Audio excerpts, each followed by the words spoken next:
London has always had a way of hiding its darkest truths beneath layers of fog and concrete, burying them under the weight of millions of lives passing by each other without ever truly connecting. But in the winter of 1983, the city failed to keep one of its secrets underground. Something surfaced, something that did not belong in the pipes of Muswell Hill. And that discovery would lead us into one of the most disturbing criminal minds the United Kingdom had ever known. I am Miller Files, and this is the beginning of a descent into the silent, suffocating world of Dennis Andrew Nilsen. The story begins not with a murder, not with a confession, not even with a scream, but with a blocked drain. A maintenance worker kneeling beside an open manhole, hands deep in cold sludge, expecting the usual debris of city life. Instead, he pulled out pale fragments that felt wrong the instant they touched air. There was something organic, something unmistakably human. At first, he tried to rationalize it. Maybe it was food waste. But as the remains were examined under fluorescent lights in the lab, the truth became undeniable. Human tissue, human bone, human decay. And it had come from a single building, 23D Cranley Gardens. When police arrived at that apartment, they thought perhaps it was a mistake. The resident was a former civil servant, quiet, solitary, with no criminal record, no known conflict. But when the officers spoke his name, the man looked at them, exhaled slowly, and replied with a calmness that froze the air around him. "I've been expecting you." It was not fear. It was not defiance. It was resignation, as if he had been waiting for someone to finally unravel the life he had been constructing in shadows. But to understand how we reach that moment, we need to go back decades, to the first fractures in the mind of a boy who grew up mistaking death for comfort. Dennis Nilsen was born in 1945 in Fraserburgh, Scotland. His father, a Norwegian soldier, was often absent, and his mother struggled under the weight of emotional and financial instability. In a house where affection was scarce, the young boy found solace in the only adult who seemed to care for him, his grandfather. The connection was gentle, nurturing, perhaps the closest thing to genuine warmth that Nilsen ever knew. And then, suddenly, that warmth died. When his grandfather passed away, Nilsen was led to the bedroom where the body lay in a coffin. As adults, we often shield children from death, but Nilsen was exposed to it in its stillest, coldest form. The 6-year-old boy touched the lifeless face of the man he loved most and felt an unsettling calmness wash over him. Death did not frighten him. Death stayed. Death did not walk away like his father. Death did not argue. Death was silent companionship, and that early moment became the first shift in the young boy's perception of human connection. As Nilsen grew older, the world outside demanded conformity, routine, and emotional obedience, things he could imitate but never truly feel. He joined the army, served as a cook, traveled, changed jobs, and eventually settled into a modest life in London. To his co-workers, he was polite but distant. He made jokes, attended office gatherings, but always with a thin veil between himself and others. There was no close friend, no partner, no confidant. He drifted through life with the quiet ache of someone who had never learned how to be loved or how to love back. He moved into an apartment at 195 Melrose Avenue in the late 1970s. It was the kind of place that looked ordinary from the outside, just another residence lost in the sprawl of North London. But inside, Nilsen was constructing a world where he could control everything, including the presence of those who entered it. His loneliness grew heavier each year, becoming a weight he could not carry alone. And so He sought company first in bars, then on the streets, quietly observing men who looked lost enough, tired enough, desperate enough to accept an invitation from a stranger promising warmth, a meal, or a place to stay for the night. His victims were invisible to society, and that invisibility made them vulnerable. They were drifters, young men struggling with poverty, homelessness, addiction, or simply the harsh indifference of city life. To Nilsen, they were not prey. They were potential companions. The tragedy is that many of them entered his home willingly, relieved to have found someone offering a temporary refuge from the cold London streets. But that refuge came with a price they never saw coming. In the early hours of the morning, after drinking and talking, after the illusion of safety had settled over the room, Nilsen would watch his guests drift into sleep. Slowly, their breathing deepened, their bodies relaxed, and then, in a quiet, calculated moment, he would wrap his hands around their throats. There was no rage driving him, no impulse, no struggle for dominance. The killings were controlled, deliberate, almost gentle. When his victims took their final breath, Nilsen felt a strange sense of relief. In death, they could not abandon him. In death, they finally stayed. But the true horror began after the murders. Nilsen did not dispose of the bodies immediately. Instead, he kept them, he bathed them, he dressed or undressed them, he spoke to them, he positioned them near him while he watched television or prepared meals. The corpses became silent roommates, physical manifestations of the emotional connection he craved but could never obtain from the living. He once told investigators, "I wanted them to be with me." That single sentence carried the weight of every fracture in his psyche. Eventually, decomposition forced him to confront the reality he was desperately trying to avoid. In the Melrose Avenue apartment, he hid bodies under floorboards, living inches above death for months at a time. When the smell grew unbearable, he built bonfires in the back garden to burn the remains, watching smoke rise into the London air, carrying with it the evidence of loneliness turned monstrous. When he moved to Cranley Gardens after neighbors complained of odors, he believed he was beginning a new chapter. But the behaviors did not stop. His loneliness followed him, and with it came more victims, more attempts to create companionship through death.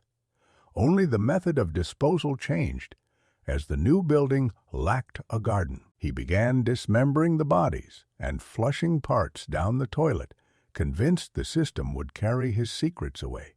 And for a while, it did, until the drains clogged. When police confronted him, he did not deny anything. The world he had kept hidden for years came spilling out in calm confessions. He spoke of death the way others speak of heartbreak, with a tone of resignation and inevitability. He knew what he had done. He knew why he had done it. But he did not feel remorse. The killings were his way of filling a void so deep that even 15 bodies could not fill it. In this first chapter of the case, what haunts me most is not the violence. It is the silence. The way Nilsen existed unnoticed among millions. The way his victims vanished without anyone sounding an alarm. The way London itself seemed to swallow their names, their faces, their stories. The city's indifference mirrored his own, creating the perfect environment for a man who killed not for power, not for pleasure, but for companionship. This is the beginning of our investigation into a killer shaped by abandonment, driven by loneliness, and unbound by the moral constraints that hold most of us together. In the episodes ahead, we will walk deeper into his psyche, follow the timeline of his crimes, unearth the identities of his forgotten victims, and confront the chilling question that lingers behind every word he spoke. Can a man who kills to avoid loneliness ever understand the value of a living soul? This is Miller Files, and this is episode 1 of the documentary series on Dennis Nilsen, The Lonely Shadow. There is something unsettling about houses that look ordinary from the outside. A place can have peeling paint, rusted pipes, a creaking floor, or even a history of strained tenants. But none of that prepares you for stepping into a home that has silently held the weight of undiscovered death. In London, the house at 195 Melrose Avenue stands as one of those unassuming structures, a seemingly harmless residence that once concealed horrors buried beneath its floorboards. To those who lived nearby, it was simply another address in the neighborhood. To Dennis Nilsen, it was the cradle of his descent into a darkness he had already been building in his mind for years. I am Miller Files, and in this second episode, we return to the house where Nilsen's echoes of loneliness turned into whispers of murder. When Nilsen first moved into Melrose Avenue in the late 1970s, the house seemed to offer him something he had not felt in years: privacy. It was a semi-detached building, old but sturdy, with a small garden in the back and a layout that created pockets of isolation. For most people, solitude in a home is peaceful. For Nilsen, it was fuel. The more time he spent alone, the more he realized that the world outside did not have a place for him. He was drifting deeper into a sense of invisibility, and the fear of abandonment, planted in childhood, began resurfacing like a wound that had never healed. The cycle began quietly. Nilsen had been frequenting local bars, places where men went to escape their own burdens. Those bars were filled with faces that blurred together, men who were lonely, lost, or lacking purpose. The perfect storm for someone looking to fill an emotional void. Nilsen did not approach his victims with violence or intimidation. Instead, he offered warmth. He offered a drink, a conversation, a place to stay. And because many of these men were drifting through London without roots or safety nets, they accepted. The first victim was a young man named Stephen Holmes.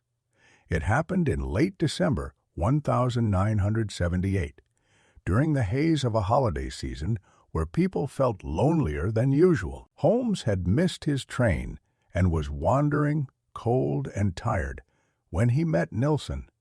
They drank together. They talked. They made their way to Melrose Avenue. Nilsen would later say that he enjoyed Holmes's presence, that the boy made him feel less alone. But as Holmes slept the next morning, Nilsen felt something else: dread. The moment the young man woke up, he would leave, and Nilsen would be alone again. He could not bear it. As Holmes slept, Nilsen watched him with growing desperation. He later described the moment as though he were protecting himself from abandonment. He took a necktie and wrapped it around Holmes's throat. The struggle was brief. When it was over, Nilsen felt not panic but stillness. Holmes was dead, but he was not gone. Nilsen bathed the body. He kept it for days. He treated it as if it were someone still capable of providing comfort, even though the body had already lost the spark of life. This was the beginning of a pattern that would define the Melrose Avenue house. Each encounter followed a similar path: an invitation, a shared drink, a sudden killing born not from rage, but from an obsessive need to preserve companionship. Nilsen did not lure these men to torture them. He lured them to keep them, and that is what makes the case so disturbing. Murderers often act out of hate, anger, or control. Nilsen acted out of longing, he once said. I could not stand the thought of them leaving me. It was a confession wrapped in the logic of a fractured mind. The idea of loss was unbearable to him, even if the connection he felt was imagined.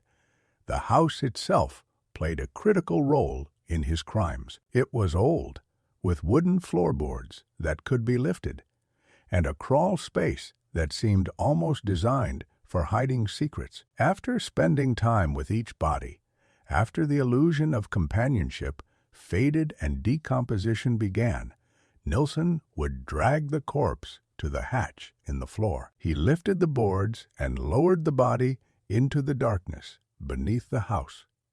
There, the remains of his victims lay side by side in the cold, damp space. Months would pass, and Nilsen would sometimes revisit them, touching the bones, rearranging them, reconnecting with fragments of what he believed were relationships. His sense of time grew distorted in Melrose Avenue. Days bled into nights. Nights turned into long stretches of drinking, wandering, and seeking faces that reminded him of his own emptiness. By the early 1980s, the killings had become almost routine. Each victim entered the house unaware that they were stepping into a place where life and death had already begun to coexist in silence. They found warmth, alcohol, and someone who listened. But Nilsen was listening not to their words, but to the fear inside him, the fear that if they walked out the door, he would disappear again into a lifetime of emotional isolation. As the bodies accumulated beneath the floorboards, the smell eventually began to seep through the house. Neighbors complained. Nilsen burned incense. He opened windows. He told visitors it was mold or plumbing issues, but the truth was rotting directly under his feet.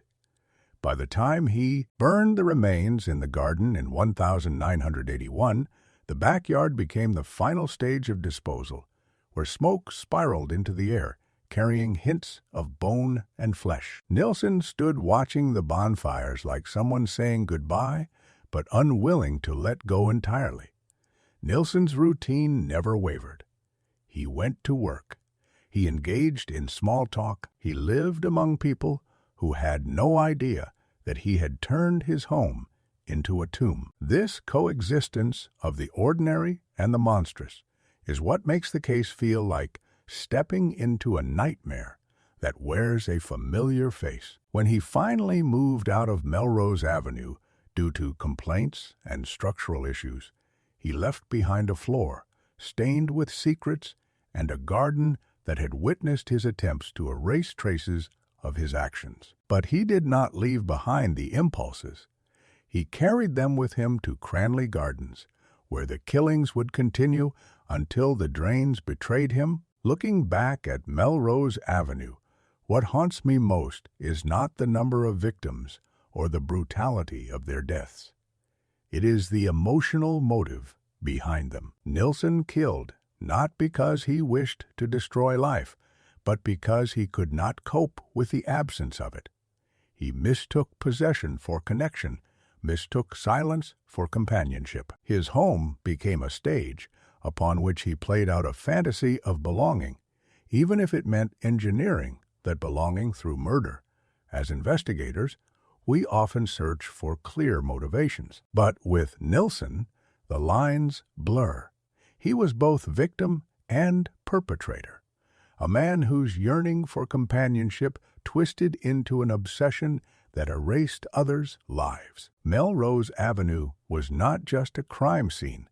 It was the embodiment of Nilsen's internal world, quiet on the surface, decaying beneath. In the next episode, we move deeper into the psychological profile of Dennis Nilsen. We examine the red flags, the overlooked warnings, and the transformation from a lonely child into a man who believed death was the only way to make someone stay. But before we leave Melrose Avenue behind, let us remember this. In that house, loneliness became lethal, and no one outside its walls ever knew.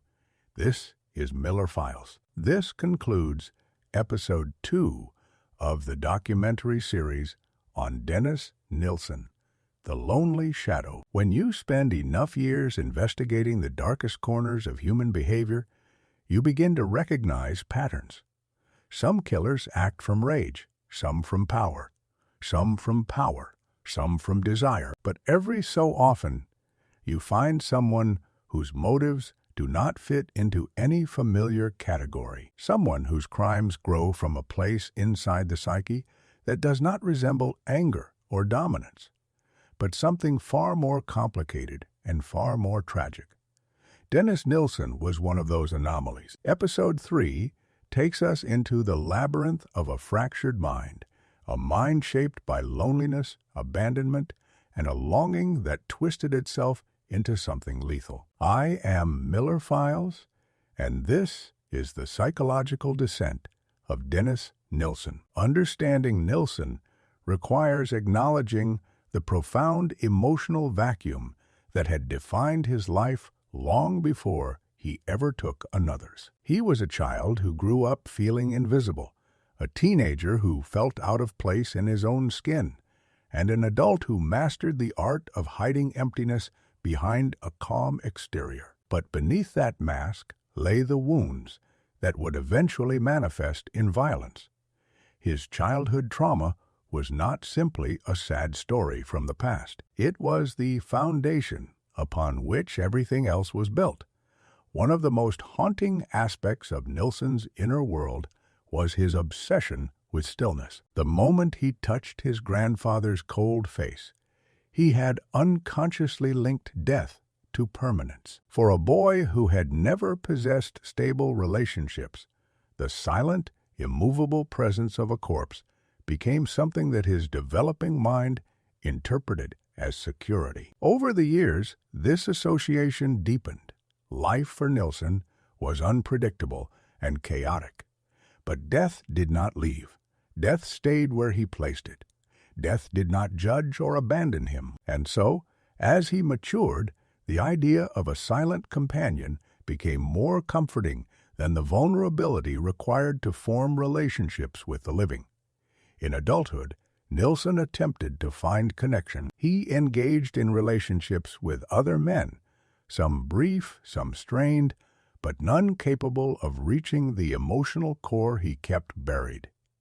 He wanted intimacy, but only the kind he could control. He wanted presence, but without the fear of rejection. Every time a relationship began to falter, he retreated further into isolation. Where others felt heartbreak, Nilsen felt confirmation of what he had always believed, that people leave. This emotional landscape laid the groundwork for his crimes. When he brought men into his home, he was not just seeking company for the night, he was trying to rewrite his own history. Each interaction was an attempt to fill the void created long ago. But the problem with longing built on trauma is that it cannot be satisfied. Every time a man fell asleep beside him, Nilsen felt a familiar storm rising. The moment they woke, they would leave. That belief consumed him until the only solution he saw was to prevent them from leaving at all. To fully grasp his psyche, we have to understand that Nilsen did not kill with hatred. He killed because he could not tolerate impermanence. The murders were, in his mind, acts of preservation rather than destruction. This distorted logic is what makes the case so unsettling. He was not trying to dominate his victims. He was trying to hold them in place. Death became the only way to guarantee that the fleeting connections he craved would remain intact. After the killings, Nilsen entered what he described as a phase of companionship. He would sit with the bodies, talk to them, touch them, sometimes pose them in positions that made him feel as though they were still present. These actions were not expressions of brutality to him. They were attempts to continue the relationship after life had ended. When asked why he performed such rituals, he answered with a chilling simplicity, "I wanted them to be with me," a statement that reveals both the depth of his loneliness and the degree of his detachment from reality. Investigators and psychologists spent years trying to understand what mechanism within his mind allowed him to blur the line between life and death so completely. What they found was a personality constructed around emotional numbness, dissociation, and a near-total inability to process loss in healthy ways. His condition was not psychosis. He was not delusional. He knew his victims were dead. But in the quiet recesses of his mind, the presence of their bodies felt like the closest thing to companionship he could maintain. In one interview, Nilsen described the moment after each killing as if he had saved the person from disappearing. He felt relief rather than guilt. The body was warm for a while. The illusion of company lasted just long enough for him to believe that he was not alone. But as decomposition took hold, he faced the same fear again. The body was no longer a presence. It was slipping away. And so he would seek another person to fill the void. This cycle reveals something critical about the way trauma can shape a life. For Nilsen, death became a language. It became the communication he could understand, the only form of connection that did not require vulnerability. His victims, tragically, were not people to him in the traditional sense. They were pieces of a puzzle he was trying to solve inside himself, pieces that never truly fit, but were forced into place through violence. Another deeply disturbing element of Nilsen's psyche was his relationship with identity. He saw himself in his victims. They were often young men who were lost, lonely, or struggling with their own sense of belonging. In some ways, Nilsen believed he was rescuing them from the same emotional isolation that consumed him. This delusion created a false moral framework in which murder felt justified. It allowed him to see himself not as a monster, but as someone offering eternal companionship. During the investigation, detectives noted how articulate and composed Nilsen was when discussing his crimes. He did not tremble. He did not hide. He spoke with the clarity of someone recounting events from a documentary, not someone confessing to murder. This detachment was not a performance. It was who he was. He lacked the emotional architecture that would allow remorse to form. Without the capacity for empathy, he could not fully understand the magnitude of what he had done. One of the psychologists assigned to the case described Nilsen as a man frozen emotionally at the point of his childhood trauma. He had never learned how to grow past that moment beside his grandfather's coffin. He remained stuck in the belief that the dead were more faithful than the living. Every victim became a reenactment of that first encounter with loss.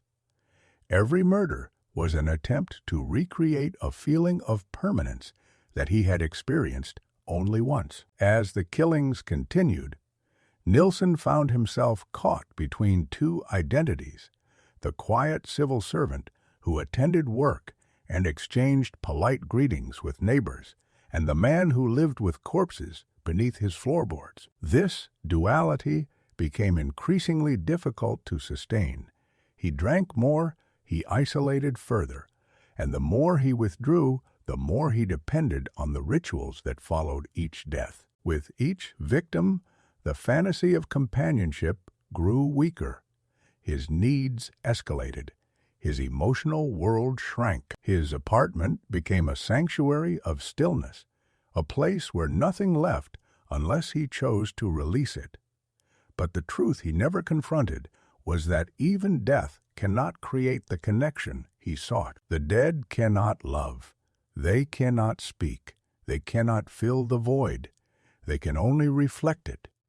This realization, though never admitted, haunted him. It drove him to repeat his crimes with increasing frequency, hoping each time that the next victim would be different, that the next corpse would provide the closeness he could never achieve with the living. But no body, no matter how meticulously preserved or tenderly handled, could give him what he was searching for. His mind was chasing a ghost of emotional fulfillment that did not exist. In Episode 3, we see that Nilsen's crimes were not rooted in sadism or cruelty, but in a desperate attempt to rewrite the past. He believed that by controlling death, he could control abandonment. But trauma is not something that can be conquered through violence. It lives in the spaces he tried to fill with bodies. It follows him into every room, every silence, every memory. This fractured mind is what makes the case so chilling. Dennis Nilsen was not a monster in the traditional sense.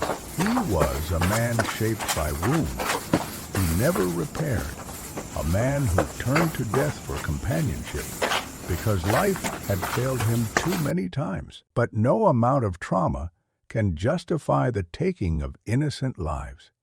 His pain became his victims' final moments. His loneliness became their graves.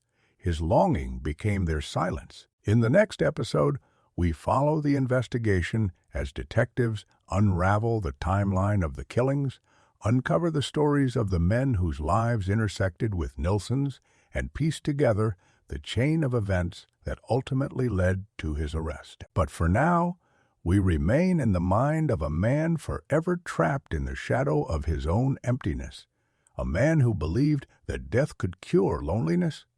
This is Miller Files. This concludes Episode 3 of the documentary series on Dennis Nilsen, The Lonely Shadow. For years, London moved around Dennis Nilsen without ever seeing him. People passed him on the street, exchanged brief nods with him at work, and brushed shoulders with him on crowded trains. No one knew that behind his quiet demeanor lay a history of death buried under floorboards, hidden in gardens, and stored in the silence of his private world. But every secret, no matter how deeply buried, waits for the moment when the world itself pulls it into the light. In Episode 4, we explore the unraveling of Nilsen's double life, the investigation that followed, and the moment when the drains beneath Cranley Gardens finally spoke the truth. I am Miller Files, and this is the story of how a blocked pipe exposed a serial killer. To understand the significance of what happened in 1983, we have to go back to Nilsen's final home, the attic flat at 23D Cranley Gardens. Compared to Melrose Avenue, the flat was small and offered none of the concealment he once relied on. There was no garden to burn remains, no spacious crawl spaces under the floor. His privacy had shrunk, and with it, so had his ability to hide the escalating evidence of his crimes. Yet, Nilsen's compulsion to kill did not fade. Instead, he adapted. What he could no longer bury or burn, he flushed down the toilet. London is a city whose infrastructure carries centuries of history within its pipes, tunnels, and foundations. But even its drainage system was not prepared for the remnants of human life that Nilsen sent into its depths. For months, the neighbors at Cranley Gardens complained of slow drains and foul smells. They assumed, as anyone would, that the building had plumbing issues. They did not imagine that flesh and bone were obstructing the pipes. On a cold February morning, a technician from Dino Rod was sent to investigate. He lowered himself into the manhole outside the building and used his tools to remove what appeared to be congealed debris. But as he examined the material more closely, a terrible realization washed over him. The fragments were not food waste or animal remains. They were pieces of a human being, skin, fat, bone. No technician is prepared for that discovery. He alerted his supervisor, who called the police, and from that moment forward, the quiet life of 23D Cranley Gardens was shattered. Investigators arrived quickly. They collected the remains, sent them to forensic labs, and confirmed what the technician already feared. This was human tissue. The pipes had become a macabre archive of Nilsen's attempts to dispossess himself of evidence. The police traced the problem to the top floor. There were only a few tenants, and only one flat connected directly to the blocked line, the one belonging to Dennis Andrew Nilsen. When officers knocked on Nilsen's door, they expected confusion, fear, perhaps even a denial. Instead, he opened the door calmly, as though he had been waiting. There was no attempt to run or resist. When confronted with the discovery in the drains, he reportedly sighed and said, "How awful for you. It must have been a shock." It was a statement so chilling in its composure that one of the officers later described it as evil masked as politeness. The officers entered the flat. They expected chaos, signs of struggle, something violent. But the apartment was tidy, ordinary, even dull. A kettle on the counter, neatly stacked books, a faint smell of disinfectant. It was the kind of place where nothing extraordinary seemed possible.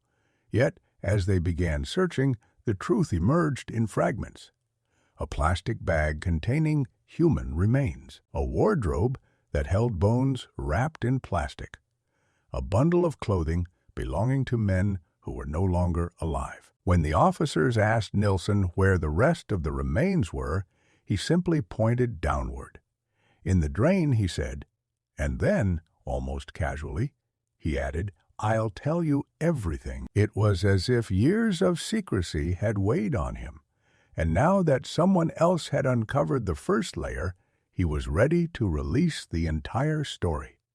At the police station, Nilsen spoke for hours. He recounted the killings with the clarity of someone describing memories rather than crimes. He listed names when he remembered them, descriptions when he did not, and timelines that were disturbingly precise. The detectives, accustomed to evasive suspects, found themselves overwhelmed by the openness. Nilsen was not confessing out of remorse. He was narrating, reliving, explaining himself to an audience he believed was finally ready to listen. His account led investigators back to Melrose Avenue. The new tenants had complained of strange smells, but no one imagined what lay beneath the floorboards until police began removing the wooden planks. Beneath the house, they found decomposed remains, bones stacked together, clothing preserved in pockets of dry air. The garden revealed ash and fragments of burnt bone. Every corner of Nilsen's previous life was saturated with the traces of death. The investigation became a massive undertaking. Many of the victims had no missing persons reports. They were men who had slipped through society's cracks, and now it was up to the detectives to give them names. Forensic teams worked tirelessly, reconstructing remains, analyzing bone structures, extracting DNA when possible. Families who had long wondered what became of their sons finally had answers, though they were answers that carried unbearable pain. Throughout the investigation, Nilsen remained disturbingly cooperative. He drew maps of where bodies were buried. He sketched timelines. He recalled the faces of some victims with a softness that unnerved even the most seasoned detectives. He spoke of the murders as though they were emotional events rather than violent ones. In his mind, the killings were intertwined with companionship, ritual, and a longing he never understood fully. One detail that haunts me still is how Nilsen offered tea to the officers when they first entered his flat. The image of a man who had flushed human remains through his pipes, standing calmly with a teapot in hand, symbolizes the terrifying duality of his existence. To the outside world, he was a quiet, unremarkable man, but within the walls of his home, he was a maker of silence, a curator of death. As detectives pieced together the sequence of murders, they realized something vital. Nilsen did not escalate in brutality the way most serial killers do. His methods remained consistent. His motives remained unchanged. What escalated was his carelessness, the cramped flat, the lack of disposal methods, the reliance on drains that were never meant to carry such burdens. These were the cracks that allowed truth to seep out. Nilsen had grown too comfortable in his double life. His rituals no longer provided him with the illusion of control he once held. And in the end, it was the mundane act of flushing a toilet that exposed him. Public reaction was immediate and horrified. Newspapers printed headlines that seemed too gruesome to believe. Radio broadcasts trembled with details emerging from the investigation. A nation that prided itself on its civility was forced to confront the fact that one of its own had committed atrocities hidden behind nothing more than a locked door and a polite smile. People asked how it was possible that no one noticed, how many men had vanished without being missed, how society itself had failed to see the shadows gathering in its midst. For the families of victims, the revelations brought a mixture of relief and heartbreak. Some finally knew the fate of the sons they had searched for. Others were told that identification might never be possible due to the condition of the remains. Each revelation deepened the sense of tragedy. These were men who deserved more than to be forgotten. Yet many of them had been invisible in life and nearly remained invisible in death. Episode 4 reminds us that even the most carefully hidden truths find their way into the world. Nilsen believed he could manage everything, that his isolation could remain undisturbed forever. But the drains beneath Cranley Gardens refused to keep his secrets. They spoke for the dead, when the dead could no longer speak for themselves. In Episode 5, we confront the aftermath, the trial that sought to understand the mind behind the murders, the legal battles over intent and sanity, and the final judgment that brought this horrific chapter to its close. But as we transition to that stage of the story, we must sit with one truth.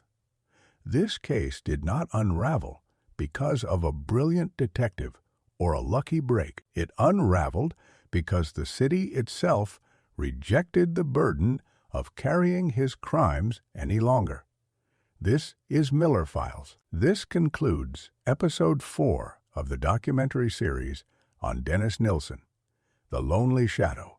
The courtroom is one of the last places where truth and illusion collide. In its silence, lives are weighed, narratives are challenged, and the human condition is placed under a microscope. When the trial of Dennis Andrew Nilsen began in October of 1983, the world was finally forced to confront the man who had walked among them, unseen. For years, he moved like a shadow through London, invisible yet deadly.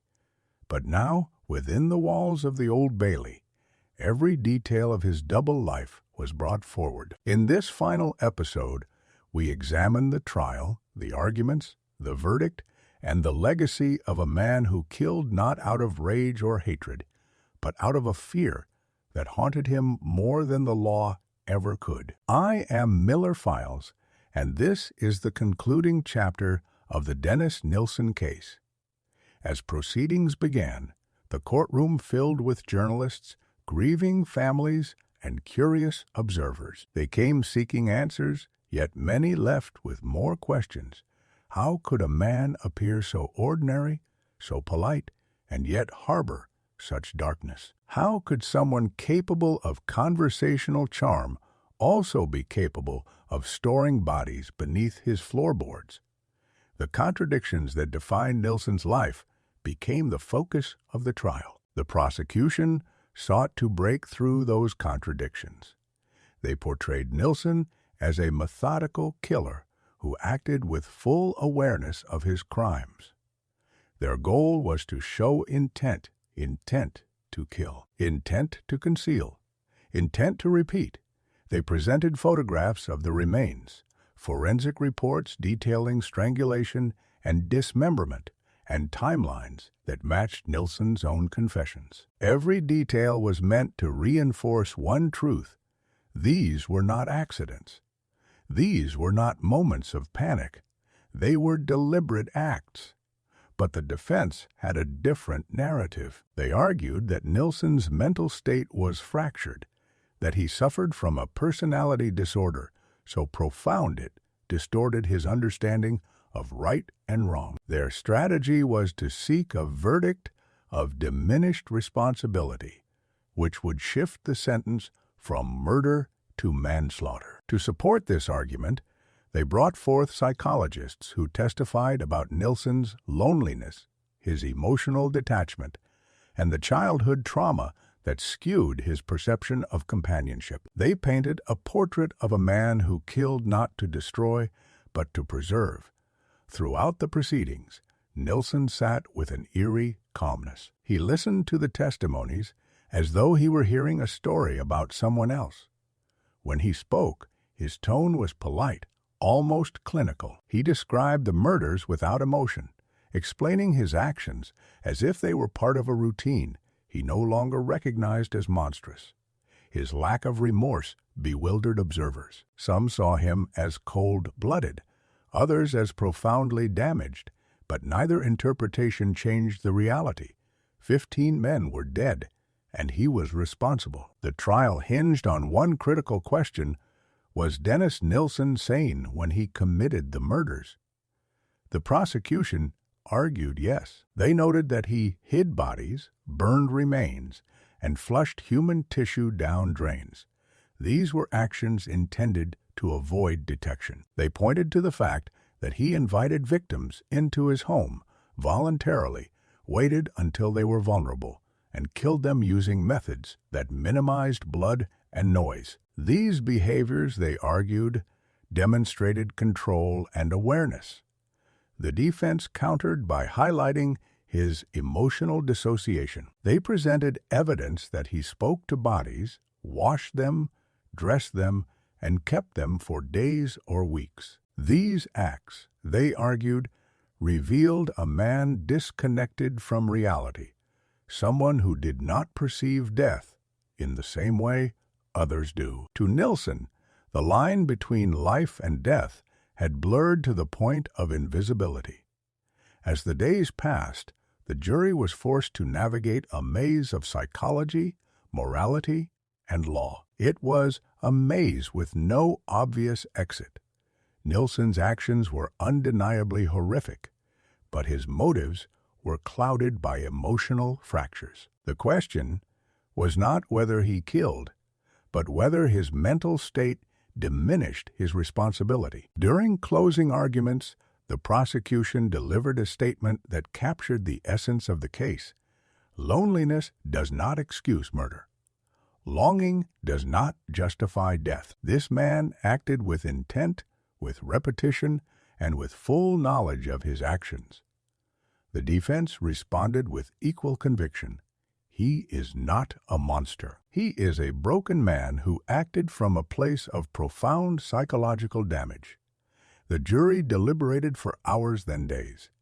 Finally, on November 4, 1983, they reached a verdict. Dennis Andrew Nilsen was found guilty of 6 counts of murder and 2 counts of attempted murder. He was sentenced to life imprisonment with a recommendation that he served no less than 25 years. The judge described him as evil beyond belief, a statement that echoed through Britain and sparked debates among legal experts and psychologists alike.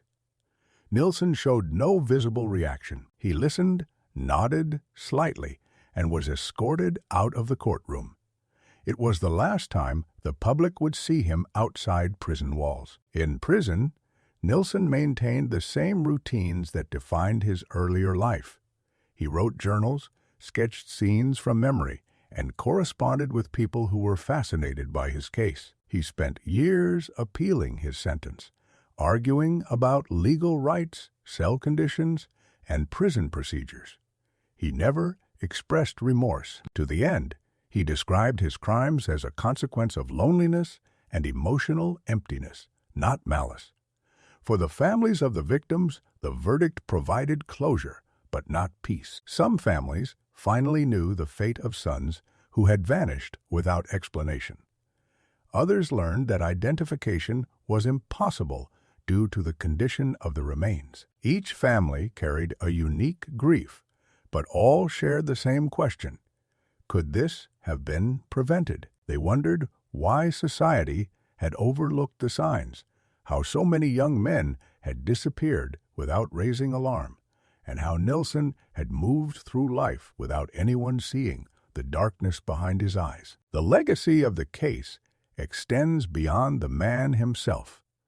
It exposed the vulnerabilities of marginalized communities, particularly young men living on the fringes of society. It highlighted the failures of a system that allowed people to vanish without notice. It forced the public to confront uncomfortable truths about loneliness, mental health, and the thin line between normalcy and horror. As investigators, we are trained to seek patterns and explanations, but the Nilsen case resists easy answers.